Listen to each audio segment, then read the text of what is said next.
Police സേനയിലെ criminal വാസനയുള്ളവർക്ക് ശക്തമായ താക്കീത് നൽകി മുഖ്യമന്ത്രി പിണറായി വിജയൻ. സ്റ്റേഷനുകളിൽ കാടൻ രീതികൾ എടുക്കുന്നവർക്കെതിരെ ശക്തമായ നടപടി ഉണ്ടാകുമെന്നും സാമൂഹ്യവിരുദ്ധ മാഫിയകളെ ഇല്ലായ്മ ചെയ്യുമെന്നും മുഖ്യമന്ത്രി പറഞ്ഞു. സംസ്ഥാനത്തെ തന്ത്രപ്രധാന കേന്ദ്രങ്ങളിൽ CCTV ക്യാമറകൾ സ്ഥാപിക്കാൻ നിർദ്ദേശം നൽകിയതായും മുഖ്യമന്ത്രി വ്യക്തമാക്കി.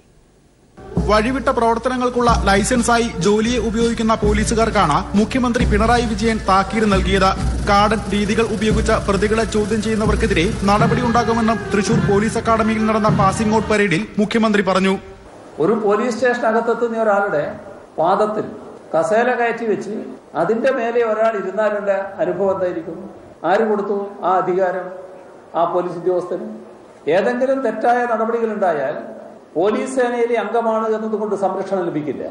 ഒരു പ്രത്യേക ബാച്ചിൽ പുറത്തിറങ്ങിയ പോലീസുകാർ ക്രിമിനൽ സ്വഭാവമുള്ളവരാണെന്നും പരിശീലനം നൽകുന്നവർ ഇക്കാര്യം ശ്രദ്ധിക്കണമെന്നും മുഖ്യമന്ത്രി കൂട്ടിച്ചേർത്തു.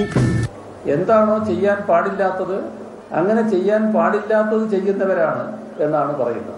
ഇത് നേരിട്ടുള്ള സംസാരത്തിൽ ഞാൻ കേട്ട കാര്യമാണ്. നിയമവിരുദ്ധ കാര്യങ്ങൾ ചെയ്യാനുള്ള അവകാശം കയ്യിൽ കിട്ടിയെന്ന് ധരിക്കരുത്.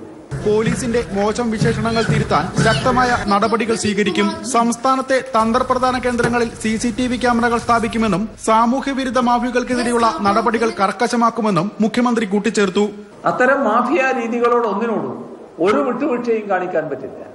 ഒരു നിയമവിരുദ്ധ പ്രവർത്തനം നടത്തുന്നവർക്കും ഒരു തരത്തിലുള്ള സംരക്ഷണവും ലഭിക്കരുത്. News bureau, Thrissur.